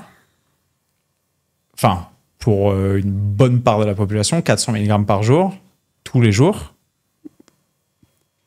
Il faut le faire avec du café que tu auras chez toi. Mais si... Non. Au contraire, je trouve qu'il y a beaucoup de gens qui y arrivent et l'effet, il est pas dingue en vrai. Ouais. Bon, la FDA dit pas plus de 400 mg de caféine et c'est la FDA. Donc, voilà. Mais même si tu bois pas énormément de café, si tu vas 3 fois par jour au Starbucks, tu peux y aller parce qu'en fait, quand tu prends ton grande, il y a plusieurs shots. Et si tu regardes sur le site de Starbucks, la quantité de caféine présente dans les différentes boissons, en fait, elle est quand même assez conséquente. Et aux États-Unis, elle est encore plus importante. Donc, si tu vis aux États-Unis ou tu vas en voyage aux États-Unis et que tu te prends un cold brew, je sais pas quoi, tu peux te retrouver très vite, à mon avis, avec une crise de panique, un peu de tachycardie et de tremblement parce que c'était très haut, quoi. Enfin, proche de 400 mg ou un peu plus. Mais donc, conseil pour bien boire du café. Le café est une boisson qui est plutôt considérée comme bénéfique pour la santé, associée à plein de choses plutôt positives pour la santé. Et en plus, c'est une source de polyphénol, des petites molécules qui ont des vertus antioxydantes. Bref. Donc, moi, je suis pour une consommation de café, personnellement. Peut-être pas tous les jours, pour éviter d'en avoir besoin de toujours plus pour avoir un effet. Donc, je sais que j'aime bien parfois switcher vers du décaféiné. Et quand j'ai besoin d'un gros coup de boost, mais là, ça va être la journée où je vais boire le café additionnel ou boire du café tout court. Ouais. Voilà. Et là, tu bénéficies de l'effet positif, en fait. Et t'es pas simplement en train d'essayer de survivre à l'accumulation des effets négatifs et des symptômes de sevrage. Ouais. En fait, dans ton cerveau, quand tu bois du café, la caféine, on va dire, on a 2 chaises pour s'asseoir. Moi, je suis de la caféine et toi, tu serais de l'adénosine. Donc, tu es la petite molécule de la fatigue. Quand tu te réveilles, il y a de plus en plus d'adénosine qui arrive dans cette pièce et qui vient s'asseoir sur les chaises et tu te sens de plus en plus fatigué, ralenti. La caféine, moi, plus t'en bois, plus elle est là dans le cerveau, elle peut s'asseoir sur les mêmes chaises que l'adénosine. Et donc, elle va bloquer le message adénosine qui dit « je suis fatigué ». Et si tu bois du café tous les jours en grande quantité, c'est pas spécialement intéressant parce que ton cerveau va développer un effet de tolérance et donc il t'en faudra toujours plus. Il va y avoir de plus en plus de chaises. Enfin, bref, je me perds dans ma métaphore, on la comprend. Un effet de tolérance qui fait que tu auras peut-être, tu réagiras moins à l'effet. Mais donc, ça c'était voilà, boire entre 1 à 3 cafés par jour à la maison, ok, pas de problème. Le truc, c'est qu'on a une relation en U inversée avec la caféine, entre la performance et la caféine. Donc, si moi, Émilie, je suis bête, lente et je fais beaucoup d'erreurs et que je bois 1 ou 2 cafés, ça pourrait m'aider à être un peu moins bête, un peu plus rapide et faire moins d'erreurs avec différents tests cognitifs. Je pourrais me dire, très bien, mais si j'ai un truc important, je vais en boire 3 ou 4 ou 5. Mais c'est l'inverse qui arrive, c'est que U inversé, tu as tu retournes à tes capacités de base, voire tu empires. Et ça s'explique parce que, notamment, ça augmente un peu trop l'effet... L'anxiété. Ta vigilance. Et donc, si tu es plus stressé, plus anxieux, tu commets plus d'erreurs. Donc, n'essayez pas de vous dire, je vais boire beaucoup, beaucoup de café pour aller mieux. Non, c'est faux. Même quand on met des araignées... sous caféine, elles tissent moins bien leur toile quand elles en ont de trop. Enfin, voilà. Pour la petite blague de nerd que vous pouvez sortir ce soir à un dîner. Et alors, jamais après 14 heures, parce que ça peut affecter notre capacité à ressentir la pression de sommeil et donc dormir. Vous allez mettre plus de temps pour vous endormir, dormir moins bien, vous sentir moins reposé le lendemain. Je pense que c'est le problème culturellement banalisé à accepter le plus grave en pratique, c'est l'effet sur le sommeil et la récupération.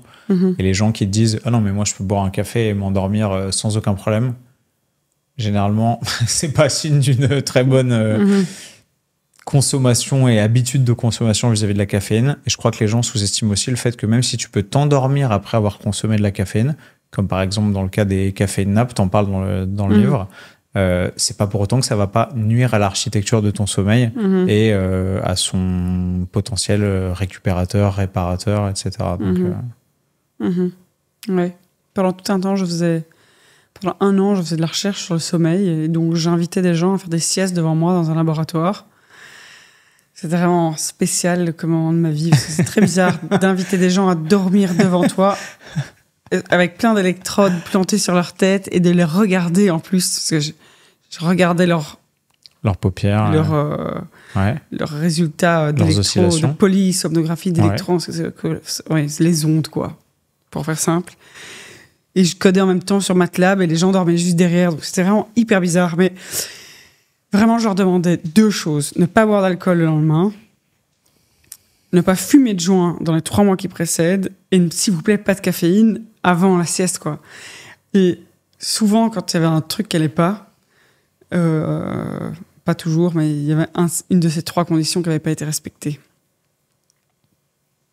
C'est clair. Ok. Petite question. Au-delà de la digestion, quel est l'impact réel de l'apport en fibres sur la santé ? Au-delà de la digestion, parce que souvent on entend ah ouais, mais c'est pour le confort digestif, le transit. Et tu vois, moi quand j'insiste pour que les gens optimisent leur apport en fibres, généralement on me dit ah non, mais j'ai aucun problème de digestion, ça va. Comme si ça s'arrêtait là. Tu vois ce que je veux dire ? Alors pour faire très court, on a aussi un microbiome intestinal qui aime beaucoup manger des fibres. Il y a les fibres, des aliments riches en fibres et parfois d'autres petites molécules ont en effet prébiotiques. Ça veut dire qu'ils nourrissent la croissance sélective de bonnes bactéries, des bactéries gentilles pour nous. Et ce microbiome intestinal, parfois, c'est intéressant de le garder en bonne santé. C'est un organe essentiel au maintien d'une bonne santé. À partir des fibres, il peut créer des... En fait, j'ai dit j'allais répondre de manière super courte, mais c'est vraiment nul à ça. Il peut créer des petites molécules comme les acides gras à chaîne courte qui permettent, par exemple, de réduire le risque de cancer colorectal. Donc, en fait, oui, peut-être que tu digères bien, mais tu as envie de réduire ton risque de cancer colorectal. Personnellement, oui. C'est le microbiome intestinal à partir de l'alimentation, une alimentation riche en fibres et principalement végétale, peut créer plein d'autres petites molécules qui vont avoir plein d'effets sur la santé. Donc, si tu t'en fous de ta digestion, fais attention à ton microbiome intestinal. Et si tu t'en fous de ton microbiome intestinal, fais attention à ta santé métabolique. Manger plus de fibres peut améliorer ou réduire l'absorption de certains nutriments, soit la ralentir pour le sucre qui est contenu naturellement dans les aliments, soit limiter l'absorption de certaines graisses. Il y a plein de raisons. Donc, tu peux leur dire, c'est un peu bête, ta santé ne se résume pas à ta bonne digestion. Ok, génial. Mais merci d'avoir posé la question. Voilà. Mais je t'en prie. À cette personne. Je t'en prie. Et moi, tu vois, d'un point de vue personnel, c'est un truc sur lequel j'ai énormément progressé ces dernières années parce que j'ai commencé ma carrière, tu vois, en tant que coach dans le fitness et tout, un peu dans la méta de ce qui compte le plus, parce que tu es très drivé par les modifications de la masse maigre, de la masse grasse. Donc, ce qui compte le plus, c'est la balance calorique, donc l'apport énergétique, donc les macros, etc., ton total en protéines, machin, l'hydratation. Mais au final, les fibres, oui, ok, pour la satiété, mais la santé sur le long terme, c'était pas forcément une considération première, tu vois. Et j'y suis énormément venu au fur et à mesure de... Une fois que j'avais, un peu comme une pyramide de Maslow, tu vois, une fois que j'avais réussi à maîtriser ça et que c'était plus un problème et que c'était un flow très facile dans mon quotidien, ensuite j'ai optimisé les couches successives, tu vois. La qualité de mon alimentation, la provenance des aliments, la richesse, la diversité dont tu parles beaucoup dans le livre. Et je trouve que, en fait, on enrichit beaucoup sa perspective vis-à-vis de sa nutrition en s'intéressant à ces questions-là, en fait. Et c'est pas si compliqué que ça, en vrai. Enfin, ça demande des couches d'intérêt et d'organisation de connaissances successives, mais c'est tellement intéressant que ça vaut vraiment le coup de se pencher dessus. Je suis d'accord. Ok. Qu'est-ce qu'on pense du vinaigre de cidre pour réduire ces pics de glycémie, notamment? Alors, les quelques études qui ont été faites sur des plutôt petits groupes de participants et pas toujours de très bonne qualité montrent quand même... Je dis pas qu'il n'y a pas d'effet, hein, moi non plus. Mais voilà, montrent un léger effet. Et surtout, c'est chez les personnes qui souffrent de diabète de type 2. Je te jette sous le muscle. Mais non, mais parce que tout le monde me pose la question, mais évidemment, je suis obligée de répondre. En pratique. Voilà, en pratique. Si on a envie d'avoir une glycémie bien contrôlée et d'éviter un diabète de type 2, le vinaigre de cidre serait placé extrêmement loin dans les conseils donnés à ces personnes. D'ailleurs, je ne connais aucun diabétologue ou endocrinologue et j'ai travaillé avec beaucoup d'entre eux puisque j'ai réalisé mon doctorat dans un laboratoire qui se focalise sur les maladies métaboliques, obésité et diabète de type 2 particulièrement, qui disait aux patients, dans le premier commentaire qu'il donnait, petit shot de vinaigre de cidre avant un repas. Voilà. Donc, dans la littérature scientifique, les facteurs principaux qui expliquent le diabète de type 2 sont avant tout l'accumulation de masse grasse, parce qu'une accumulation excessive de masse grasse est pro-inflammatoire. Vous pouvez imaginer que c'est comme s'il y avait un peu tout qui rouille ou un énorme embouteillage dans votre corps et que l'insuline, une hormone qui permet de bien faire entrer le sucre là où il faut dans le corps, ne fonctionne plus très bien, n'est plus très bien écoutée. Et donc, ça favorise les diabètes de type 2. Donc, numéro 1, l'accumulation de masse grasse. Principalement au niveau des viscères. Numéro 2, et ça vient beaucoup plus loin, c'est l'activité physique. Une explication, c'est que le muscle capte le sucre qui est présent dans le sang sous forme de glycogène. Et donc, plus j'ai de masse musculaire, plus elle est en bonne santé, plus j'ai un organe qui prend le relais pour faire diminuer le taux de sucre qui est présent dans le sang. Il y a d'autres effets sur la santé. L'activité physique, vraiment, plus de 6 heures d'activité physique par semaine est essentielle. Vous pouvez marcher, monter les escaliers. Il ne s'agit pas de faire que des trucs comme toi tu fais, tu vois. Enfin, il y a un endroit où on peut commencer et ça peut être facile, quoi. Et alors, plus loin encore vient l'alimentation. Et c'est pas ton shot de vinaigre, c'est la qualité globale de l'alimentation. Une alimentation qui est riche en fibres, riche en acides gras polyinsaturés qu'on va retrouver dans l'huile d'olive, les avocats, les graines, les noix, les petits poissons gras, par exemple, pour citer que quelques sources, est intéressante. On va essayer de réduire les acides gras qui sont présents dans des aliments ultra transformés, ou trop de viande, ou trop de fromage qui serait très très riche. Enfin, voilà. Et on ne parle pas de vinaigre de cidre quand on regarde des... bon... Donc, c'est pas un conseil que je donnerais à quelqu'un que j'aime particulièrement et pour qui j'ai vraiment envie de lui donner un conseil qui va avoir un impact sur sa santé. Je pense que c'est la meilleure réponse que tu pouvais faire. Ma sœur jumelle ou mon mec aurait une glycémie mal gérée, je ne lui dirais pas ça. Voilà. C'est très clair. Merci beaucoup. Je suis content que ce soit toi qui aies fait cette réponse. Elle a encore plus de poids. Pour la dernière partie de cette entrevue, qui est incroyable, je te remercie de tous tes apports. Je pense que pour toi, c'est un mardi matin comme un autre. Mais pour les gens qui vont entendre ça, c'est de l'or en barre. J'aimerais qu'on fasse un petit cas pratique.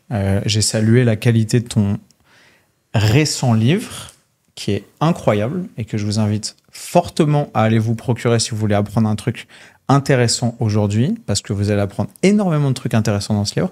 J'aimerais qu'on fasse un petit cas pratique des 10 choses, j'allais dire les 10 commandements, mais je ne serai pas aussi dogmatique, des 10 choses que tu peux faire depuis le moment du lever jusqu'au coucher pour optimiser ta santé, aussi bien physique que mentale et sociale même, puisque c'est le chapitre qui me reste à lire. Et il se trouve que c'est les 10 parties de la deuxième moitié de ton livre que tu as astucieusement structuré autour de ces 10 conseils. C'est un peu traquenard, tu les as en tête? Non, vas-y, parce que je sais que je serais incapable de le faire avec mon propre livre. Mais oui, je pourrais, mais j'aurais pas les bons termes. Donc je te le prête, mais tu me le rends à la fin, parce que je l'ai pas fini. Un secret que je suis pas censé dire, mais comme on est dans un format long, je vais le dire, c'est que j'ai déguisé le protocole de vie en 10 étapes pour faire comme si avec 10 conseils et que c'est très très facile. Mais c'est génial. Parce que je sais que ça va en plus si ça a l'air très simple. Mais quand on lit... Et ça se retient mieux aussi. Oui, quand on lit les étapes, on se rend compte que oui, il y en a dans chaque 79. Chaque étape, il y a quelques... voilà. Mais t'as un peu fait rentrer au chausse-pied. Mais en vrai, c'est astucieux. Ils sont tous assez simples. Parce qu'en termes didactiques, c'est génial en fait. On commence. Ouais. Je les ai pas... J'aurais dû les noter, tu vois, pour avoir des bullet points. Je dis juste, mais j'explique pas pourquoi alors. Sinon, on est parti pour 3 heures. On a un quart d'heure. Ok. Donc, tu peux faire un petit développement à taguer sur... Disons que tu as... Mais ça, je ne sais pas faire. Tu as 1 minute par principe. Ok. Alors, donc, le premier point, la première étape, ça s'appelle synchroniser votre horloge biologique interne dès le réveil. Là, je donne des petits conseils assez simples. Se réveiller tous les jours à la même heure, surtout si vous êtes insomniaque. Et pour ça, il faut acheter le livre, mais parce que j'explique qu'une personne qui souffre d'insomnie ne doit jamais essayer de dormir à tout prix. Donc, quand on souffre d'insomnie, repousser l'horloge, faire snoozer, c'est vraiment une très mauvaise idée. Ensuite, j'explique qu'il faut plein de petits trucs, mais ce qui me vient en tête, c'est l'importance de l'exposition à la lumière naturelle et intense du jour. Essayez de le faire 20 minutes par jour, le plus tôt possible après l'éveil, car vous pouvez avoir l'impression que c'est perché, mais ça ne l'est pas du tout. Exposer la rétine à la lumière naturelle et intense du jour ou à une lampe de luminothérapie favorise la bonne synchronisation des rythmes veille-sommeil. C'est la première nourriture du cerveau pour synchroniser nos rythmes veille-sommeil. La génétique aussi est importante. Si vous êtes un night owl ou early bird, c'est expliqué par des facteurs génétiques principalement. Bref, je ne sais pas faire court. C'est très bien. Dans cette partie-là, je parle de la douche froide, je parle aussi de l'importance de boire de l'eau, je me souviens, etc. J'ai calé des choses à certains endroits. La partie 2, c'est bouger votre corps et entraîner votre cerveau à la bonne humeur et à l'optimisme. Parce que j'explique que l'activité physique est peut-être la seule drogue ou médicament, mais il ne faut pas le percevoir négativement, qui peut être capable de booster votre créativité, vos capacités cognitives, votre neuroplasticité, votre humeur, votre capacité à être chouette pour votre entourage, bref, plein de choses. Donc, ça rentre dans nourrir, entraîner son cerveau à la bonne humeur. L'activité physique, pour moi, c'est vraiment un pilier essentiel de la santé de notre cerveau.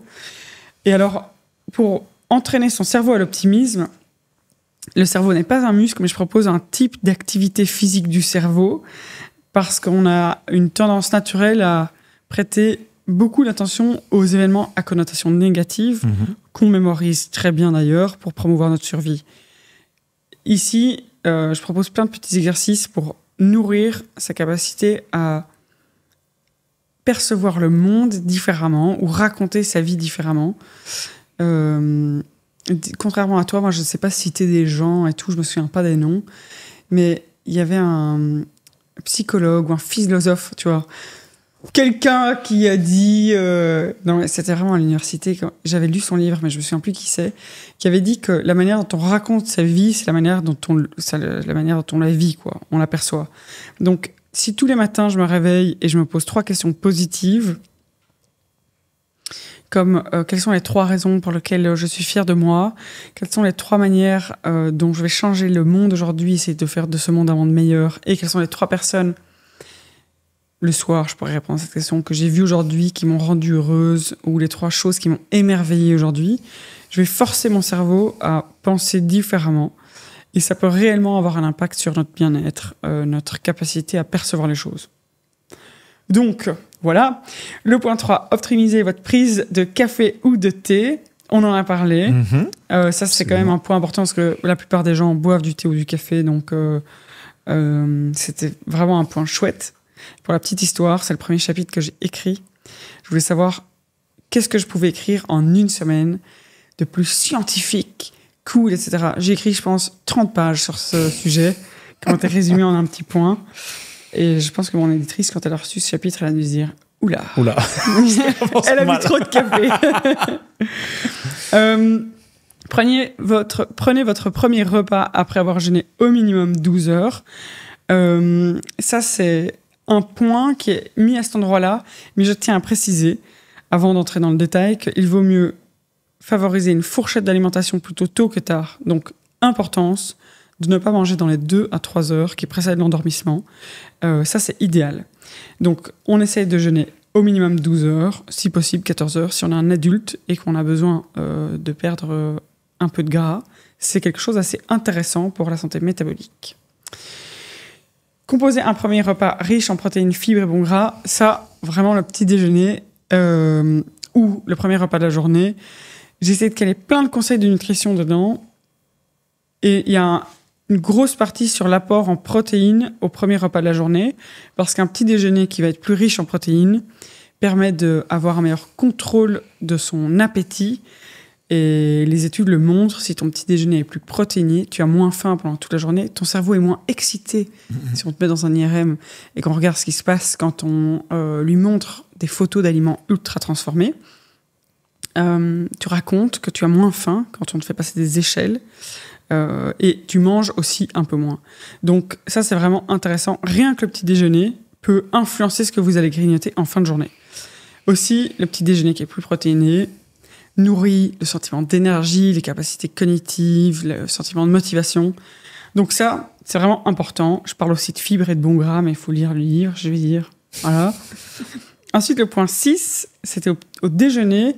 J'ai expliqué qu'il fallait varier, colorer et combiner. Et là, c'est tous les conseils où je nourris la diversité de l'alimentation. Celui-là, il est riche. Celui-là, même pour moi, c'est une pépite. Et je pense que j'ai pris des photos à la lecture et j'y reviendrai au fur et à mesure où je vais les coller sur mon frigo parce qu'il y a trop de points ultra intéressants à gratter, tu vois. Ah, c'est vrai? Même pour un mec qui s'alimente vraiment Comme bien, quoi? qui a sa santé à cœur, mais sur la vraie diversité alimentaire, tu vois, parce que moi, j'ai tendance à très bien retenir les préceptes et les conseils, mais ensuite, quand tu es dans ton supermarché, au marché, ou chez Biocoop, ou je sais pas où, et que tu dis, attends, elle a dit quoi, Émilie? Ah ouais, diversité, ok. Comment je fais en pratique, en fait, tu vois?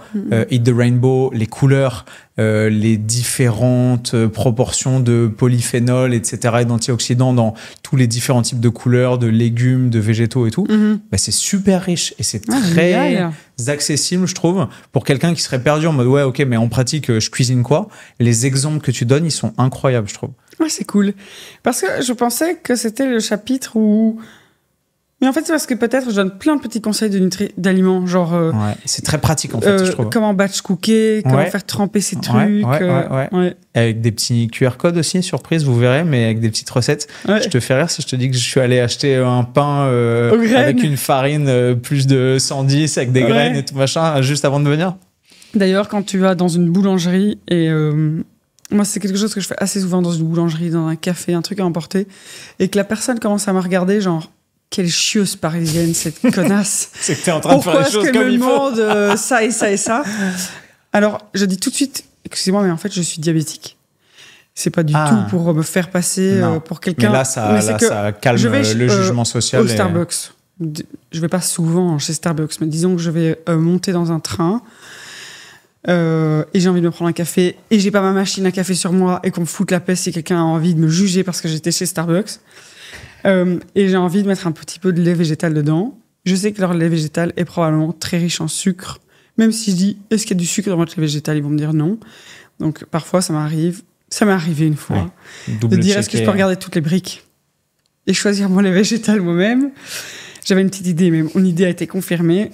Souvent, c'est le lait de soja qui est avec le moins d'additifs. Ouais. Et j'ai vu la personne qui était un peu énervée. Mais je me suis dit, je vais chez Starbucks, je sais pas, toutes les 2-3 semaines, parce que c'est convenient. Donc, autant que je sache, puisque je suis sûre qu'ils utilisent leur lait toujours le même dans toutes les chaînes, lequel je choisis. Donc, pour faire court, quand j'ai envie de savoir si quelque chose est sain pour moi, je dis, peut-être pas toujours que j'ai le diabète de type 2, mais voilà, j'ai une maladie, j'ai un problème de santé, et voilà. Et alors, tout le monde vous aide à vraiment faire des bons choix et vous dire ce qu'il y a vraiment dans votre assiette, ce qui est vraiment rare de savoir, ce qu'il y a dans ton assiette. Absolument. Alors... Point 7. Point 7. Ouais. Gérer les coups de pompe et les fringales de l'après-midi. Ça, franchement, ce serait dur de donner mes conseils, mais... On peut avoir des coups de pompe parce que c'est normal d'avoir un coup de pompe à peu près entre 1 et 3 heures parce que notre rythme circadien a décidé qu'à ce petit moment-là, c'était... Voilà, c'est ça, petit moment où on a envie de faire la sieste. Mais il y a plein d'autres facteurs qui peuvent influencer ce coup de pompe de l'après-midi. Et sur lesquels on a un vrai contrôle, comme tu le dis dans le chapitre. Ouais, voilà, donc je reviens un peu là-dessus. Et les fringales de l'après-midi, parce que ça touche quand même pas mal de personnes en fin de journée de commencer à avoir de plus en plus envie de combler ses émotions ou de nourrir ses émotions avec des petits aliments doudous ou parce qu'ils ont faim, parce qu'ils ont mal mangé avant, bref. Et je pense que les grignotages de fin de journée, à partir de genre 16h jusqu'au moment où tu fermes les yeux, contribuent pour pas mal d'excès qui peuvent être contrôlés, quoi. Alors, mais les conseils, je peux pas te les dire comme ça. C'est trop compliqué. Il faudra ouvrir le livre. Ouais. Par contre, nourrissez-vous intellectuellement, socialement et émotionnellement. Si vous avez envie de prévenir le déclin cognitif, sachez que le lien social, l'échange avec l'autre, est une nourriture qui est très rigoureuse, exigeante pour le cerveau. Tu vois, je dois voir que tu fais comme ça. Peut-être qu'à d'autres moments, tu regarderais dans le vide parce que tu commences à en avoir ras-le-bol de ce que je te raconte. Donc, je dois m'adapter à tes réactions. Je dois me souvenir de ce que tu as dit avant pour bien répondre, pas perdre le fil. Contrairement à la consommation des contenus, on a l'impression d'avoir des gens en face simplement parce qu'on est scotché sur son téléphone et qu'on consomme que des réseaux sociaux totalement inertes. Je dois intégrer tout ton langage non-verbal aussi. Donc, c'est vraiment sérieux. C'est très intellectuel, en fait, d'échanger en vrai avec quelqu'un. Et donc, évidemment, je te propose de te mettre aux échecs, de lire des livres, etc. Mais je parle aussi du lien social. Donc, la quantité des relations et la qualité des relations est importante, mais la diversité aussi, comme pour l'alimentation. Donc, être bénévole quelque part, avoir une passion... je sais pas, tu fais un cours de poterie, aller à la danse avec tes copines, avoir différents lieux où tu retrouves différents groupes d'amis est intéressant. Et je propose plein de choses pour lutter contre le déclin cognitif et construire ce qu'on appelle la réserve cognitive. Donc, c'est la capacité de votre cerveau à, pour faire simple, contourner un dommage cérébral. Et voilà, quand tu prends des groupes de gens et que tu prends leur cerveau une fois qu'ils sont morts et que tu regardes les lésions, par exemple, dues à la maladie d'Alzheimer dans le cerveau, les personnes qui ont un niveau d'éducation plus important, une meilleure diversité de relations sociales entretenues au cours de la vie, donc qui se sont nourris intellectuellement, ont pu, pour les mêmes lésions, voir moins de symptômes parce qu'ils ont plus de réserve cognitive. Parfait. 5 minutes. Je finis. Merci beaucoup.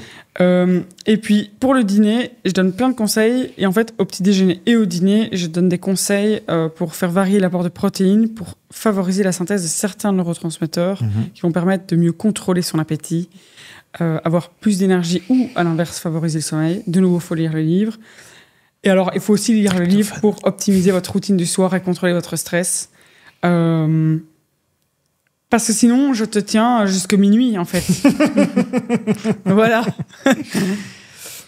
C'était pas mal résumé, tu vois. Tu t'en es super bien sorti, au final.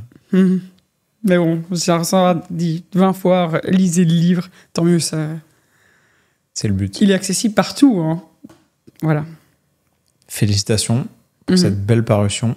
T'es plus fier de ça ou d'avoir publié un article issu d'une recherche scientifique validée par les pairs? Je pense que je suis plus fier d'avoir écrit ce livre que d'avoir publié des articles scientifiques ou fait un doctorat, parce que je pense qu'il peut avoir plus d'impact. Et que c'est difficile aussi comme exercice en tant que scientifique, que je sais que je vais être critiqué, mais que je pense que c'est important de faire des choses. Et d'ailleurs, quand on fait, on est critiqué, et les gens qui ne font rien critiquent souvent. Donc c'est mon petit bébé et je vais me battre pour lui. Amen. Émilie, merci. Merci à toi. Vraiment, c'était un moment extrêmement enrichissant pour moi et j'en suis sûr pour tous les gens qui ont regardé ou écouté cet épisode du podcast. Dernière question, si tu avais un seul message de santé publique dont tu étais sûr qu'il allait pouvoir être entendu par toute l'humanité, ce serait quoi? C'est super dur. C'est vraiment la question piège. Peut-être rien à voir avec ce qui est attendu de moi. Être gentil avec vous-même et les personnes qui vous entourent, c'est très important. Voilà, okay. un conseil. Trop souriez aux personnes autour de vous. Je pense que je parle pas d'amour dans ce livre, mais c'est peut-être la meilleure nourriture du cerveau. Tu parles d'amour de soi un peu. Tu parles de comment prendre soin de ça. Ouais, ouais. En demi-teinte, mais on le lit. Moi, je le lis en tout cas. Ouais. Ouais, peut-être. Surtout en ce moment. C'est important. Merci beaucoup. Avec plaisir, j'étais très contente d'être là. Bah écoute, plaisir partagé. Si les gens veulent te retrouver, évidemment, ils peuvent acheter ton livre. Je vous y encourage chaudement parce qu'il est incroyable. Où est-ce qu'ils peuvent aller? D'autres? Alors, santéoptimisé.com, santé comme santé, optimisé.com, ou sur mon compte Instagram, que tu vas mettre ici quelque part. Il se retrouve sur la Fnac, Amazon et dans votre librairie. C'est chouette. Je suis un peu jaloux de ton nom. Hein. The Brain Gut Scientist, c'est vraiment cool. Ouais, c'est vraiment chouette. Ouais, je trouve ça cool aussi. C'est cool d'avoir étudié l'intestin et le cerveau. Merci, Émilie. Merci à toi. À bientôt. À bientôt. Bye bye.